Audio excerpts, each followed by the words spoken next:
Addicts by Sideline Sports Network. Hope y'all are having a good evening. Obviously, we are because we're getting to talk about Florida State again.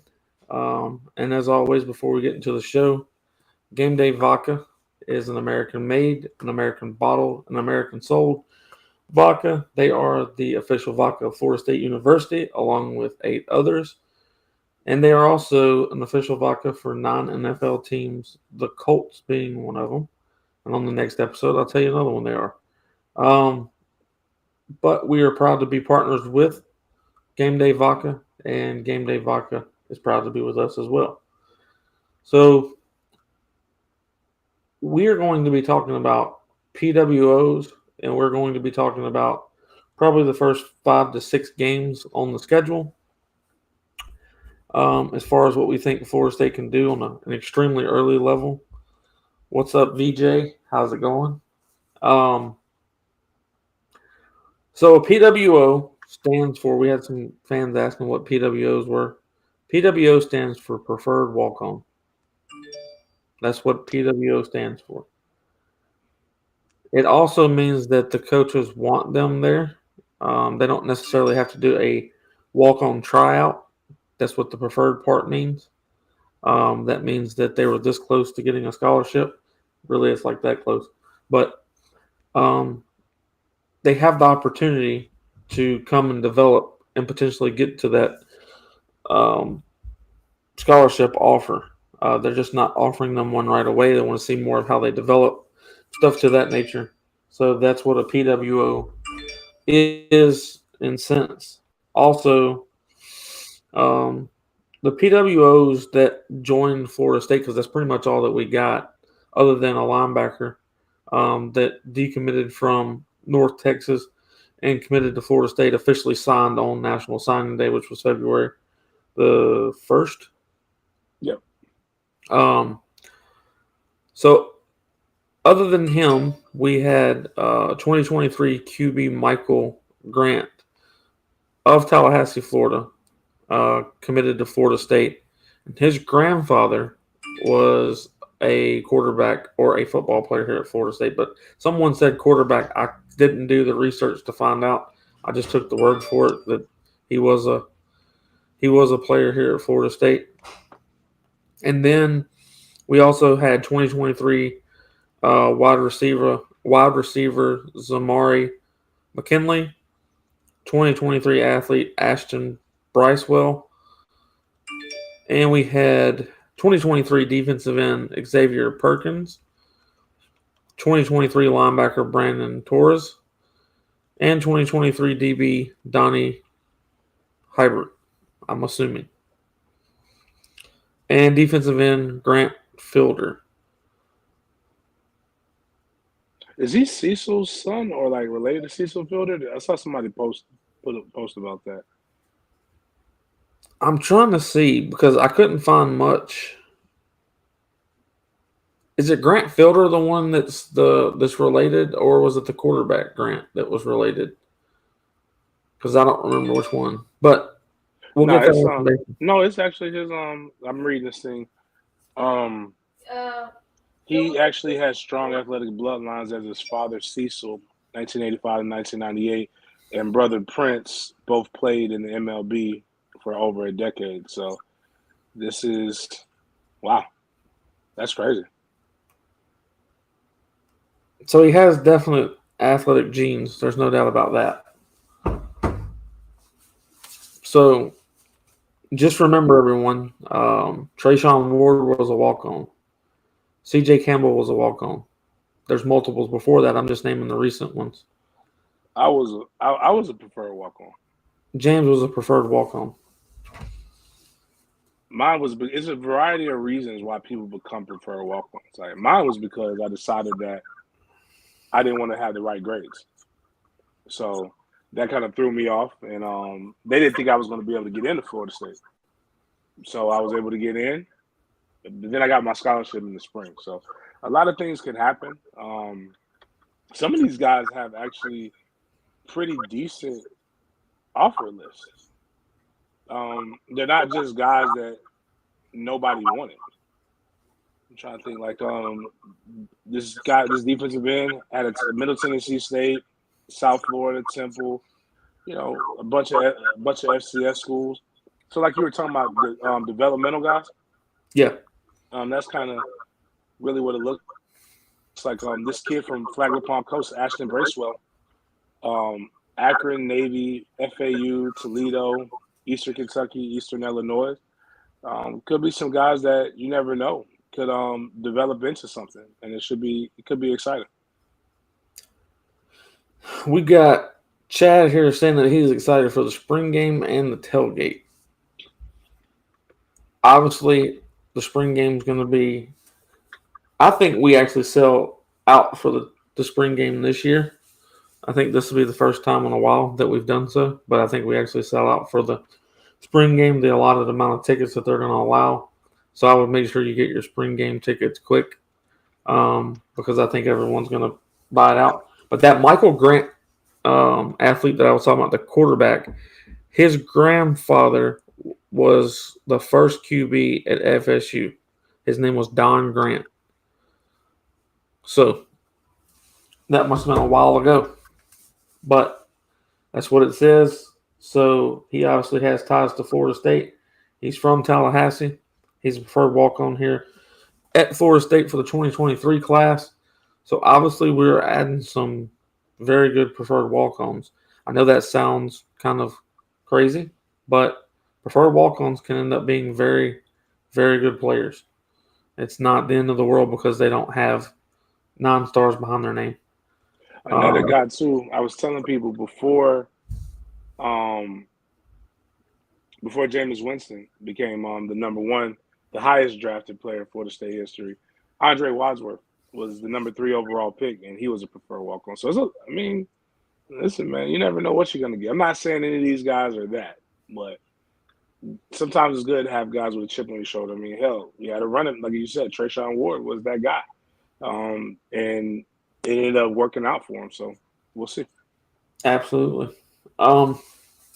With that, I'm extremely excited for what Florida State did for the 2023 season as far as recruiting goes. I'm extremely excited for who they brought in the class. Like I told people when we played Florida, that Florida was better than what their record indicated. I think our class is better than what ranking it gets because it fills a lot of spots and questions that a lot of people have. So I want people to look at some of these guys that we're bringing in at Florida State, like Conrad Hussey. I was on Mark Rogers' show earlier this week, and I was asked who did I think was going to make an instant impact, and I said most people are going to go with Hakeem Williams, which I do believe he will, and have an instant impact here at Florida State. But I went with someone else who I also believe is going to have an instant impact, and that's Conrad Hussey. I believe he's going to challenge and battle for playtime at his position because he's just that type of kid. He's that type of young man that plays with a chip on his shoulder. So I think Conrad will end up being a vital piece to what Florida State has for multiple years to come. Obviously, Florida State, and we talked about this a little bit last episode, Florida State obviously dropped their 2023 schedule. We know who we're playing, when we're playing them. Obviously, we don't have any film on a lot of these teams because a lot of these teams are changing for multiple reasons, losing guys to the NFL, losing guys to transfer, gaining transfers, getting new coordinators, stuff to that nature. So this is obviously a way too early prediction, but I'm predicting this off of what Florida State has and what Florida State's bringing back, not just basing off of what the other teams are doing. As we get closer to the season and as we see games played, we'll be able to predict things better, in my opinion. But we did a hell of a job last year. So I expect we're going to do a hell of a job this year, unless all of the wheels fall off and for some reason this thing goes sideways. And I don't see that happening. It looks like Norvell's got control of what he's doing. It looks like the program is definitely headed in the right direction. It looks like the 2022 season might be what we consider the leap season, which meaning we went from a 5-win team to a 10-win team. That's doubling your wins in one season. I think the Florida State's going to. You can't double from here, but you can go 11-1, 12-0. You can win an ACC championship. You can get into the playoffs and win there. So you could obviously add 5 more. It seems like to your situation because one playoff game and then into the national title. So you can end up going 15-0. I'm not saying that Florida State will. I'm saying best case scenario, you can go 15-0. Obviously, we start the season out with LSU, which we have a huge tailgate planned for. We are basically going to own Church Street.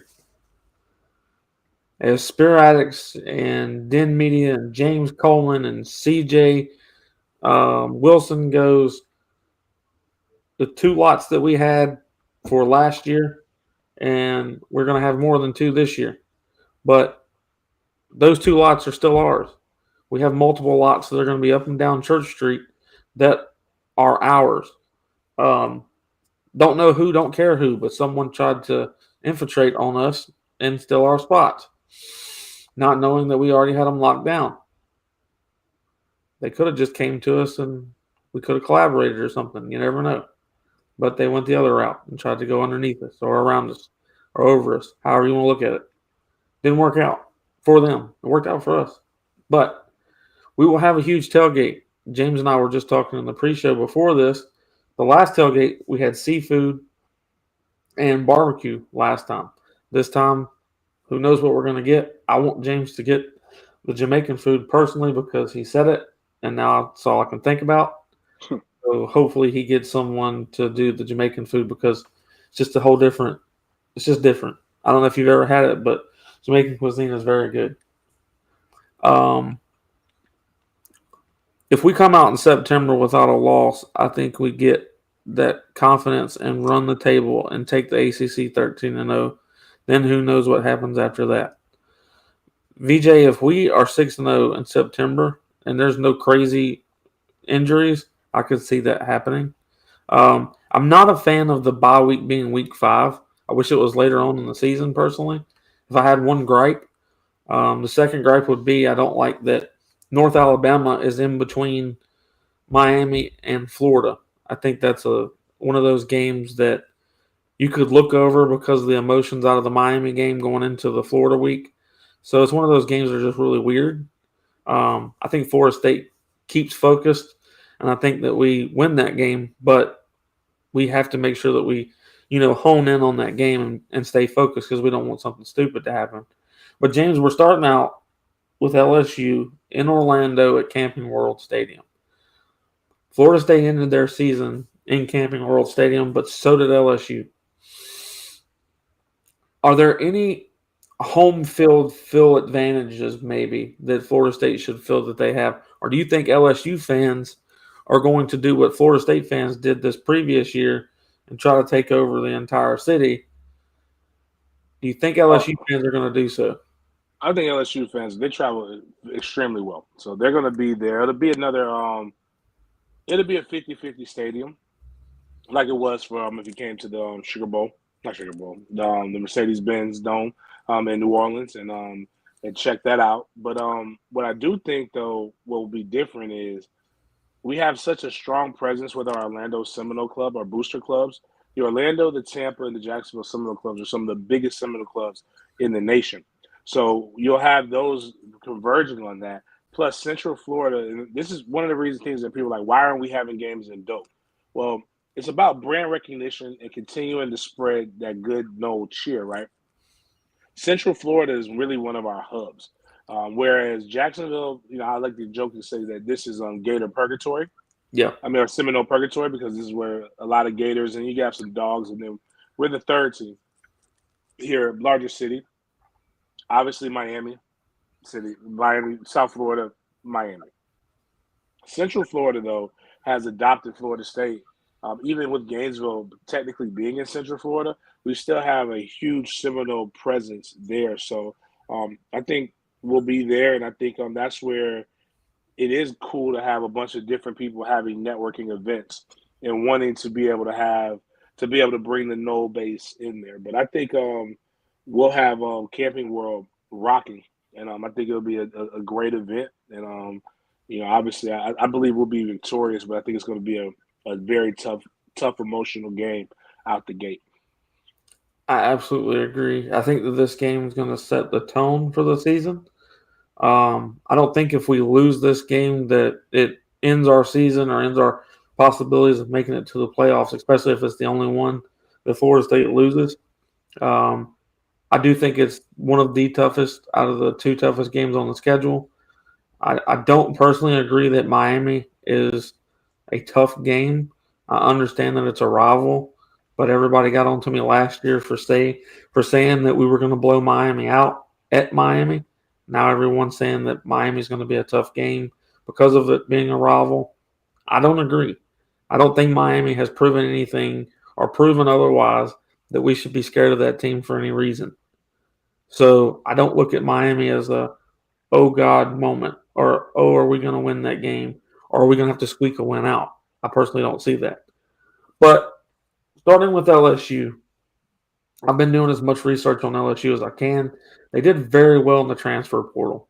They did very well on adding players of need. They did very good at adding good players at their need positions.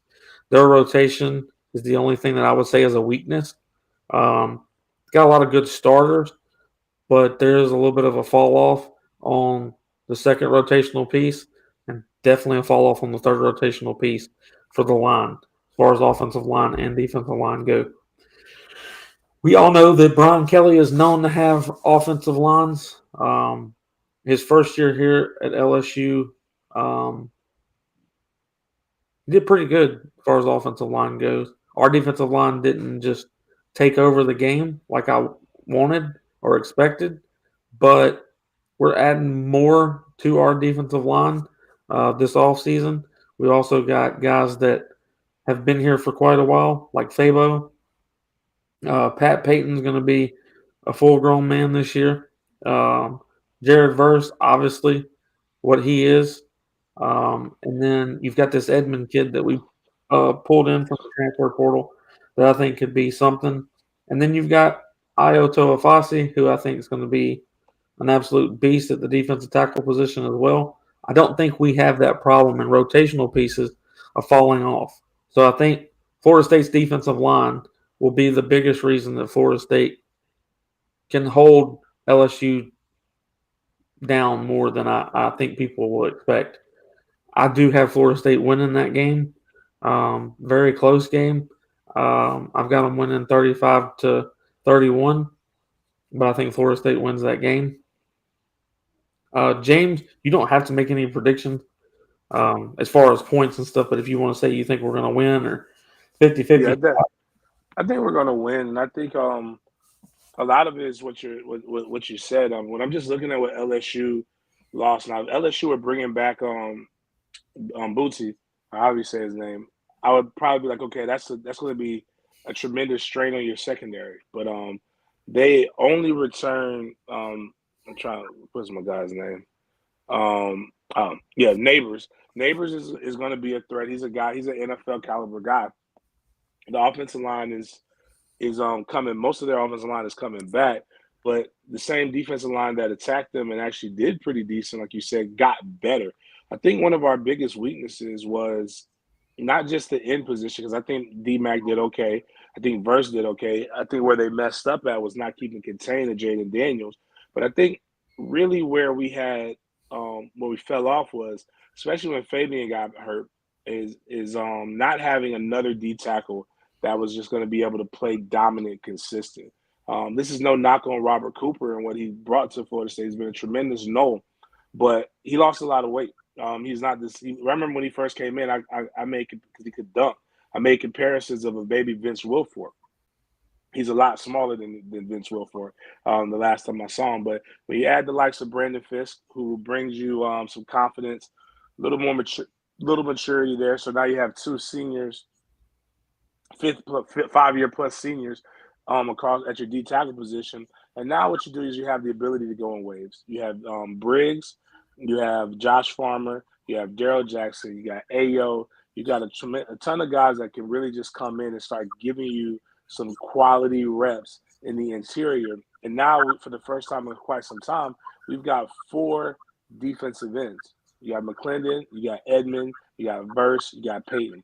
And again, there's more too, but I'm just saying you're too deep there, and guys can continue to press. So I think we'll be able to come wave after wave, which helps your secondary, which also helps your linebacker core, which I believe has improved significantly. And a guy in the that none of us really talk about, and I'm going to give him his props because his career could have went a different way. And that's Brendan Gant. Came in as a safety, moved to a linebacker. We've all known him as a passionate player, kind of Djax a little bit like Djax, but very matured a lot and really embraced the special teams role. Um, I had trying to think of his name. I had a teammate from out of the St. Pete area who did similar. Like his senior, like he was highly touted as a linebacker. I want to say, no, it wasn't Carmelo, but it'll come to me. But he was highly touted, didn't do much his entire career, bought into special teams, had some big games late in his senior year, and got a chance to get into a camp. I think that's the difference between these Mike Norvell teams and what we've seen in the past few years is that guys are buying into the vision, and bigger than buying into their own individual accolades, they're buying into the team. And if they can make this team as good as possible, then that's going to help their careers to where they'll be able to tell stories of redemption and bringing things back, as opposed to just picking on past coaches. Agreed. So we both have LSU losing to Florida State in the beginning of the season to Florida State at Camping World in Orlando, Florida. Then we open at home against Southern Miss. Southern Miss is not, the typical. Southern Miss used to be really good, and Southern Miss still is a team that can cause problems for Florida State. But Florida State out athletes them all the way around the board. So I expect talent to outperform and us to beat Southern Miss. I don't think that we lose that game by any means. But Florida State can't overlook them. So I definitely have Florida State beating Southern Miss, being a home opener. Florida State's going to be excited to play at home for the first time. And you heard Trey Benson last year. They're most excited for the first game of the season. And then they become more excited for the next game. Then more excited for the next. They never look at one more exciting than the other. And that's a mindset. That's a mentality. And that's what I think that Norvell and the staff does such a great job of, is getting these guys up for each and every game. Only because it's Southern Miss does not mean that you go out here and play half-ass or expect to be able to run people over because you are better. So I think that we do a great job of getting our guys up for it. So I think Florida State goes 2-0 to start the season off. I think we beat Southern Miss. James, you can talk on Southern Miss however you feel. Definitely beating Southern Miss, but just so people can know, they have a good running back. His dad played 1,000 years in the NFL. Former University of Miami running back. He's there at Southern Miss, and but I think we stopped them. I think talent, like you said, talent trumps what we're going up against, and this will be a good indicator of what Florida State is. 6 days removed from probably a very physical game against LSU. Do you play with your food, or do you go ahead and eat it so you can get to your dessert? That's just that's what the good teams do. The good teams don't play with their prey. They go ahead and just destroy it. So that'll be awesome to see. Absolutely. Can't wait 2-0. And it is very possible that Southern Miss ends up being a better team out of these two that I'm about to name. And I mean the second team that I'm about to name. So we go to LSU in Orlando, and then that we come home and play Southern Miss, and then we play Boston College away. We play at Boston College, and Boston College is probably going to be one of the worst ACC teams this year. According to paper, they are going to be bad. According to paper, they're very bad. They didn't do a great job in the transfer portal. They don't have really great key players coming back. They actually did terrible in the transfer portal. They had people transfer out that were decent players. So I've looked for Boston College to be one of the worst ACC teams this year. But we are traveling to them. So September 16th, it shouldn't be too cold there, but it will obviously be colder than Florida. So we will have to pay attention and make sure that the guys are up and ready for that game. But I feel that Florida State ends up 3-0. Boston College doesn't have a great offensive line. They're actually piecing it together. I actually think they're going to have two true freshmen start.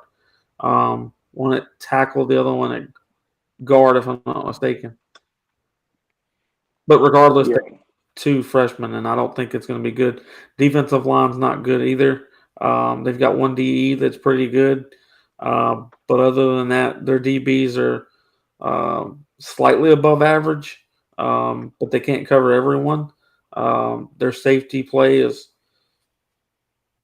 probably a little bit below average, just depending on what they got that we haven't seen. But everything that I'm reading, everything that I see that they got coming back, Florida State should be able to handle Boston College with quite ease, to be honest. Yeah, I'm not even going to get into the breakdown of that. The biggest thing is they had a quarterback that was preseason considered one of the best in the ACC, and they got folded. So they lost their best wide receiver to the draft, Zay Flowers. This should be this could be a hangman type game. Yeah, absolutely. And then this is where the season starts, in my opinion, to become ACC play becomes to be important. It becomes to be a situation where Florida State's got to get extremely hyped. We got to go into someone else's house and we've got to take it away from them. And until South Carolina broke their 40-game winning streak or something to that nature, we're going to play the Clemson Tigers and Clemson, South Carolina at Death Valley. And we've got to play. It's hard to say whether this kid's good or if he's great because his first appearance, he didn't, not when he started, but when he came in for an injured DJ Uiagalelei, he looked very good. He looked like a true talent. I thought, oh boy. And James even said it at that time to me. He's like, how does Clemson keep finding these just great talents at quarterback? I don't get it, but they found another one. And then we got to see him start against Tennessee in their bowl game, the Orange Bowl, which was extremely orange. But he did not play that well. He did throw for 326 yards, but he threw 2 picks, and they lost handsomely. Tennessee put it on them pretty good. So you can throw for 300 yards, but it doesn't mean you're going to win a ball game. So I'm really looking for Florida State. This should be Florida State's best chance to beat Clemson in a long time because Florida State's up as far as who we've got on defense. We had a little bit of a problem with DB coverage in this game, and they only had one starting wide receiver last year against us, and they were still able to beat us. I think it was 34-28, so they beat us by 6 points. And what was really odd is we let DJ run all over us. We could not stop the QB run for some apparent reason. I don't know what it was. We couldn't get pressure on the quarterback as far as run plays go. Our run defense looked terrible. Will Shipley was able, or whatever his name is, Shipley something. He was able to run for 120-something yards, and he also received X amount. But we got to stop Shipley. That's the guy that we got to keep someone on that's going to do due diligence, make sure that he misses more than he connects. But Florida State can and should win this ball game. The reason I say should is because it's been a long time coming. Florida State is due to beat Clemson. It's time for it to happen. It's time for us to take the ACC back so there's no more questions about if Florida State's for real or not. Florida State could win this game. This is a 50-50 game to me. It's kind of who's got the ball at the last couple of minutes. as who's going to win it.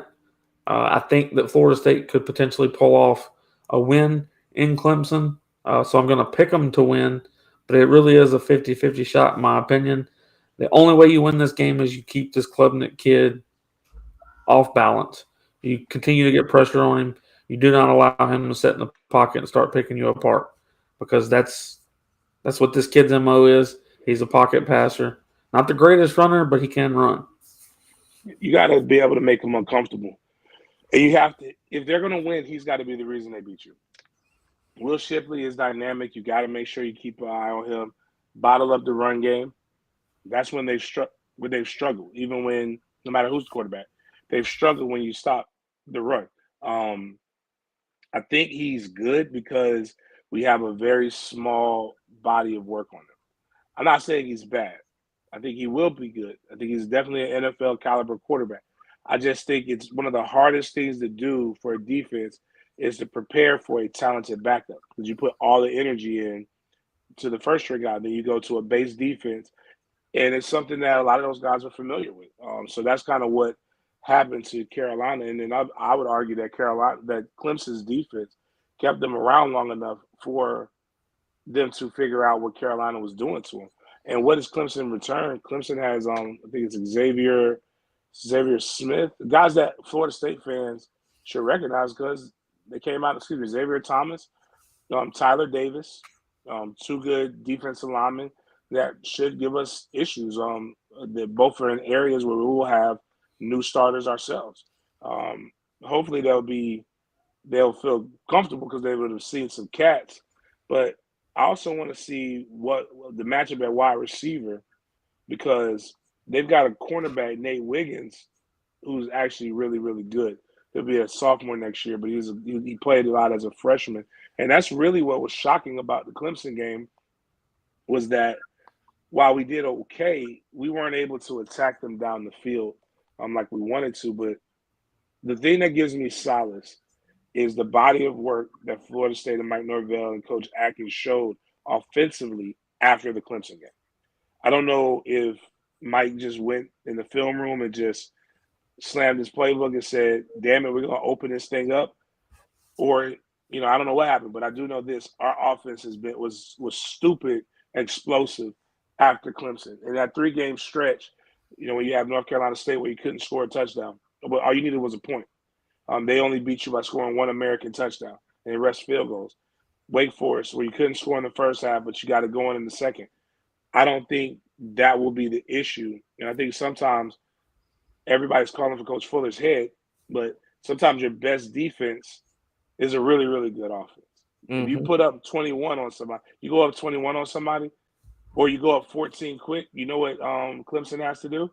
Clemson has to not rely on Will Shipley anymore. They have to rely on the young quarterback, and now you get a chance to let your defensive ends pin their ears back and just go after them. And that's what it's got to do. Florida State has not done this since I would argue since 13, because even in 14, we probably should have lost that game. When you think about, was it 13? Was it 14 when we were going through, or was it 13 we were going through the No, yeah, it was 14 when Jameis was going through the suspension for saying the thing in the. Yeah. But 15 we were robbed. I'm with that. But the reality is, before that, when we were whooping Clemson's ass, we were taking it to Clemson. We've been allowing Clemson to take it to us for quite some time.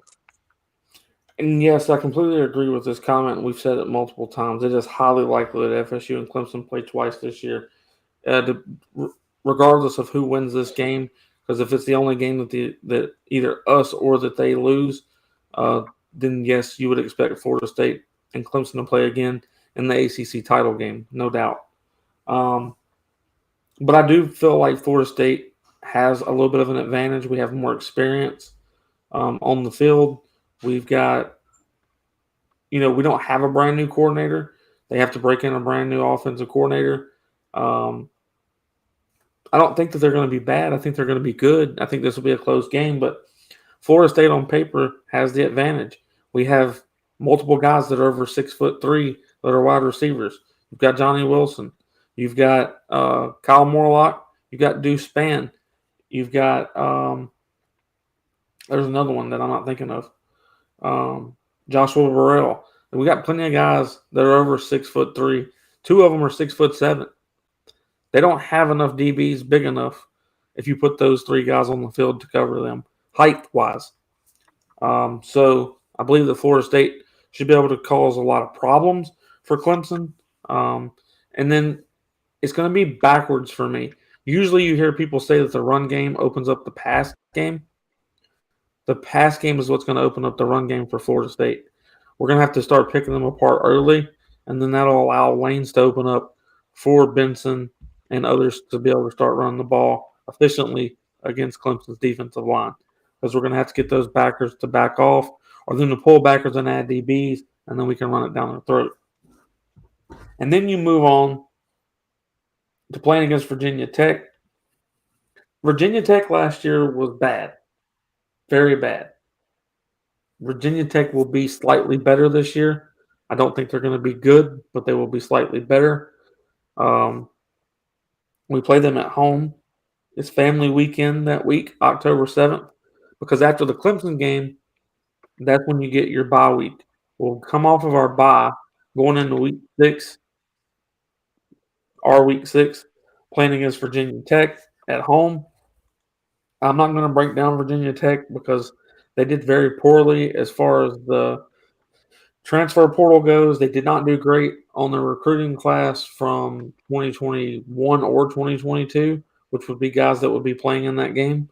Doesn't matter how good or how bad they did in the 2023 class. That doesn't make any difference because those guys are more than likely not going to play. But on paper, it's hugely favored for Florida State to win this game. It's not even in question. So the only thing that you hope doesn't happen is against Clemson. There's a lot of injuries. They could keep Virginia Tech in this game. I don't see that, but it is possible. When we go to play against Clemson, I expect a couple of injuries. When you play big games like that and everybody's going full throttle, there's probably going to be a lingering injury here or there. So hopefully nothing too serious, and we can continue to play ball. But I fully expect Florida State to beat Virginia Tech.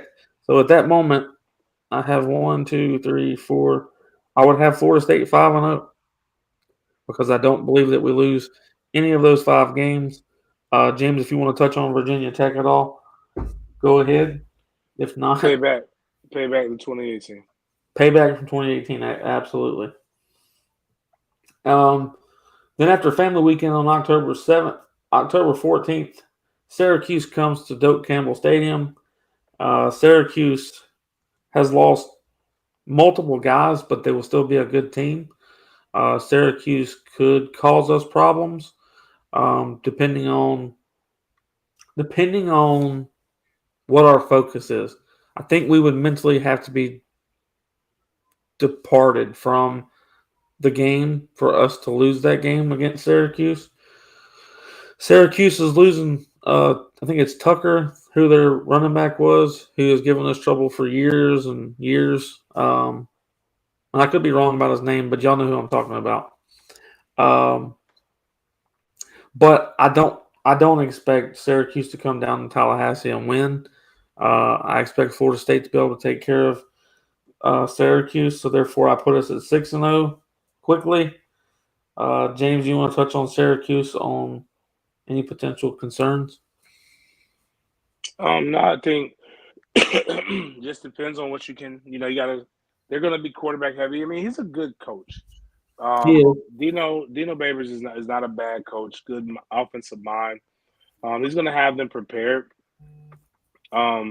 We just got to take advantage of the things that we have here in Florida during that time, which it will still be hot, and it won't be that hot in Syracuse. There's no way to prepare for it. So we got to be able to get after it, and then just really just keep the main thing. That's going to be the most important coaching job this year, is making sure that they play each game as if that was the team that they're going to meet in the ACC championship. Absolutely. James had picked in the last episode that Pitt could be that dark horse for Florida State, which I do agree with him. They could be. Pitt is a very well coached team. They do have about I think it was 63% of their production coming back on offense, and 58% coming back on defense. And Pitt was not a bad team last year. Lacked a little bit of quarterback play, but other than that, Pitt was pretty damn good. Pitt could be an issue for Florida State, but that's not in the first 6 games. My dark horse this year is Duke. And we played Duke for the 7th game of the season. But we scheduled homecoming against Duke. Florida State is 21-0 against Duke all time. We have never lost to Duke, ever. So we don't need to make it a first time for Duke to beat Florida State. But Duke last year was the surprise of the ACC. Hell, it might have been the surprise of college football.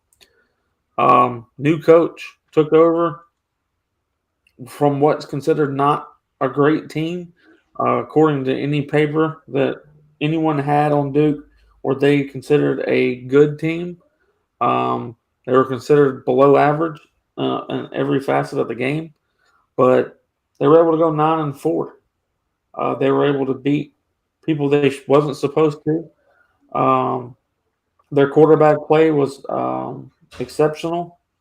Their running back play was very exceptional. Their wide receivers showed out this year. Tight end showed out this year.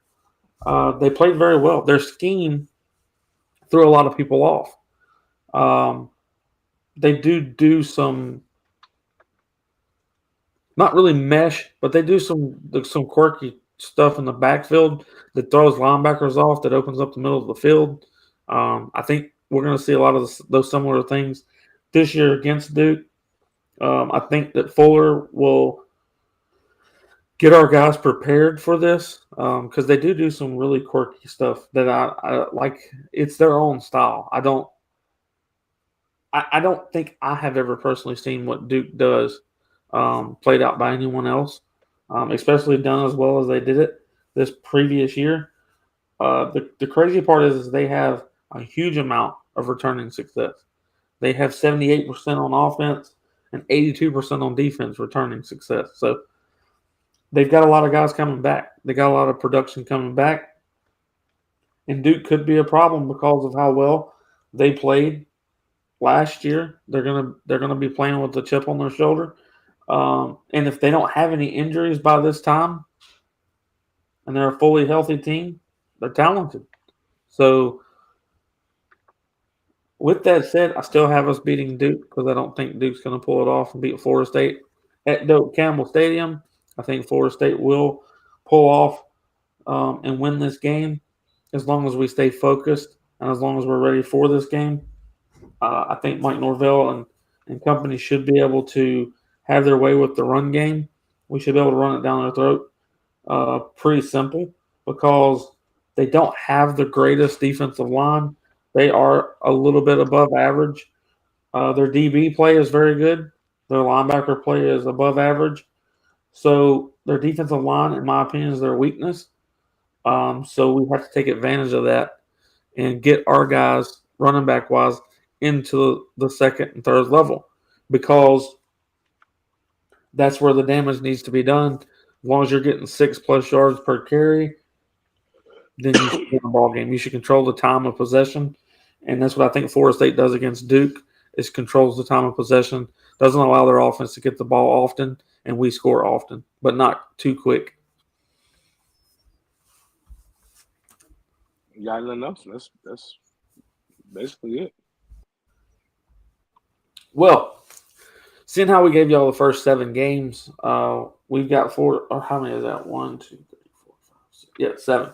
So we have Florida State going 7-0. Monday we will finish the schedule off, and we will tell you the rest on what we think. And again, remember with Clemson, I'm giving that a 50-50 shot, but I still think Florida State pulls through and wins that game. But if we are to lose one, that would be the one I think we lose.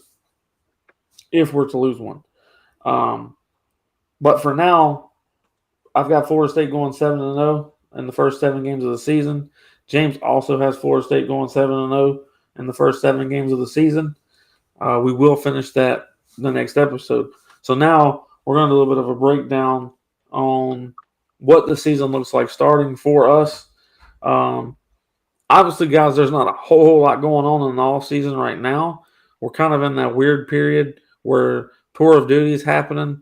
I'm going to have a couple of guys update us on what tour of duty has been looking like, how they seem to be progressing, what it looked like from their eyes, how they feel that they are progressing themselves, not just team wide, but also for personal gains. Are they doing what they expect? Are they benefiting from tour of duty like they have the previous 2 years? Because a lot of these guys said this is an extremely mental workout. A lot of people think this is a physical thing, and they are physically working, but this is a mental. I don't want to say the wrong words because I want to say what I want to say, but I'm not going to say it. This is a mental mind. Yep. It's what it is. So it is an extremely detail oriented workout every day. It is extremely mental. They are picking on details. They are nitpicking every little thing that you could be doing wrong. So they are making sure that these guys are nitpicked on every movement that they make, every non-movement that they make, every decision that they make, every decision they should have made. So the tour of duty is mental. They do physically work, but it is a mental screw. Like that is what this is about.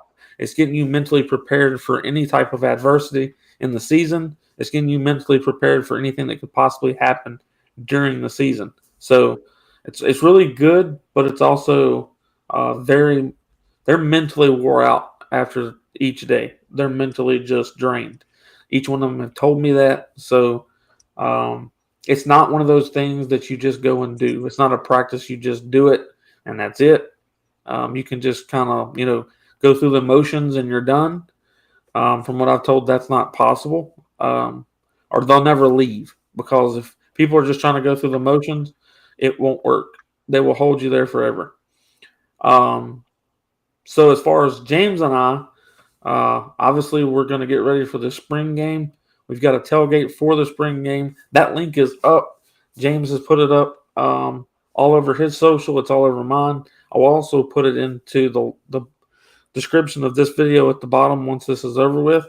If you haven't bought your tailgate tickets to the spring game, they will be in this video shortly after we get off. So once you click back on the video, you should be able to see it in the description. If you don't want to find it that way, go to James's social or to mine, and you can find the link to the tailgate. James, what are we charging for this one?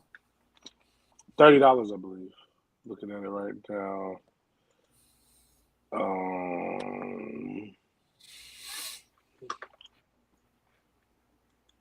You would think I would know right off the top of my head, huh? Yeah, regardless, we're gonna go with that. We're gonna go with $30. Okay, 30, 40, somewhere around there. But regardless, it's going to be all you can drink. But bring your own beer. We're not doing the beer for the spring game. Yeah, we're not doing the beer for the spring. I got you in the fall. We got the liquor for you, but we're not doing the beer. So bring your own beer if you want beer. Yeah, it's $30 general admission. If you got kids, don't worry about the kids. Just bring them. This one's more vibes. Doesn't really cost us as much to put this one on as the other ones. We'll be in I believe it's lot 6, if I'm correct. There's a big old oak tree. We'll be there. If you want to buy parking so that we can kind of go there and set up because it's first come, first serve. So we'll be there. Shannon will be there grilling. We'll probably have some other cats there as well. We'll have tomahawk steaks. We'll be chopping up the tomahawk steak. Like it's not for you, but like it'll be grilled. We'll have duck breasts. We'll have big ass shrimps. We'll have ribs, crawfish. We'll probably have a low country bowl with no crabs, just crawfish, shrimp, potatoes, eggs, corn, stuff like that. It'll be a good little time, man. Good little food. We'll have moonshine. My man Brian said he's gonna bring moonshine. Tell your kids to stay away from it because it is in a Tampico bottle. So like it looks like orange drink, but they will be they'll be flat on their back. So I don't want to get an email saying you said it was kid friendly and my kid got into the moonshine. That's on you being a bad parent. Keep your kids away from the liquor table. It's simple. Just don't let them get around the liquor table. What I will say is it will be a great time. We will have plenty of fun. We want you to come. We want you to have a good time with us. Obviously, Florida State, this will be the spring game, so it's the Garnet and Gold game. A lot of people have complained over the years saying that this isn't what it was like when Bobby was here. We're not getting to see a real actual football game. That's per NCAA rules. We're not able to full contact way before. Like, that has changed. It changed the last year that Jimbo was here. So it's not like it just changed when Norvell got here. It's not that Norvell doesn't want there to be more real game-like things happen. But there's only so much that the NCAA allows for all spring games, not just Florida State. If you look around the fan base across the country, all fan bases are saying the same thing. This looks nothing like this. I call spring games kindergarten graduation. Yeah. It's it's pomp and circumstance. The practice. This is why you have to watch who you get your information from. Like, the work is done in practice, right? So they're gonna come out. The starters are gonna play a little bit. The guys who are banged up and hurt, that they already know what. Like, for example, you won't see, like Fabian Lovett getting a ton of reps in the spring game. You already know what Fabian Lovett can do. What you're trying to do, what you're going to see is a lot of the younger guys, and really your walk-ons are going to be the guys that are going to be able to come in, and they're going to be the ones who are going to get a chance. This is when they get a chance to. This is probably the most they'll get to play in their career. So it's a dress rehearsal, and it's televised. So if we put on a full game display and we were showing all of our tricks, guess who gets to see that? All of our opponents. So you have to be smart and you have to be strategic with it.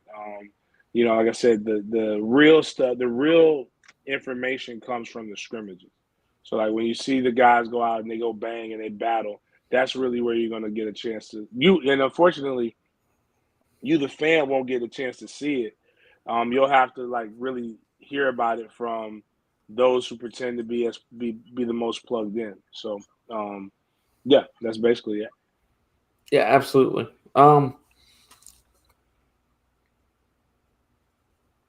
It's just for the softball team. Saturday, February 4th at 1:30 p.m. Garnet and Gold Scrimmage Fan Day. Location, Tallahassee, Florida, obviously, at the softball field.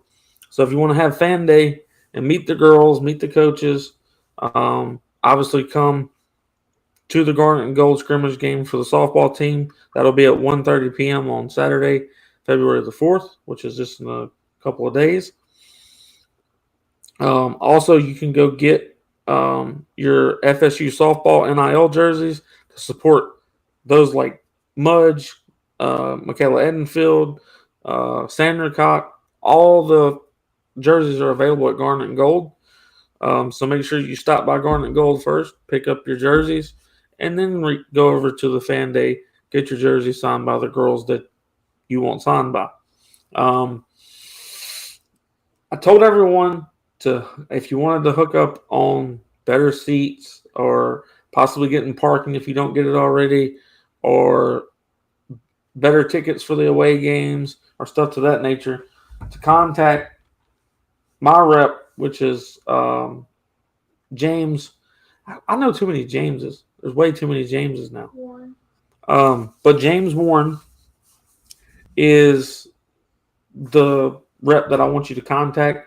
As long as you tell him that Chris from Sporadic sent you, he's going to send you a gift more than likely. He's also going to be able to help you get things that the computer is not going to do. If you go on the computer, it's by the book. The computer is going to do everything. You're getting online. You're going to get what you get. If you do it with Mr. Warren, he's going to be able to pull some strings possibly, get you a little bit of extras here and there, and also be able to help you with any questions that you might have. Also might be able to upgrade some things for you that you're not aware of. So if you need his contact information, DM me. I will send it to you. and make sure that you tell him who sent you, and he'll make sure that you're taken care of. He's told me that multiple times today. We had quite a few sign up today. We would love to have more. I'm trying to get at least 100 signed up from Spirit Addicts. His email, if you want to email him first, is jwarren@fsu.edu. So if you could, make sure that you go check it out. Send him an email. Let him know what you're looking for, and let's see what he can get done for you. James, or anything? Well, y'all don't forget this either. Go to Den Media on YouTube, right? Is it Sports Den Media?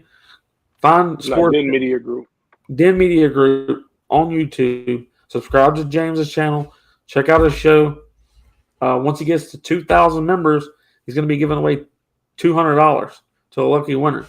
Then once he hits 3,000, he's going to give $300 to a lucky winner. Then when he hits 4 and 5, same, so on and so on. 4,400, 5,500. Be one of those people that could potentially win. There's not like an extra $200 in your pocket. Obviously, more money is better. There's nothing wrong with more. Also, he's got a really good show. He covers a lot of different things, a lot of sports. Also covers a lot of pop culture things.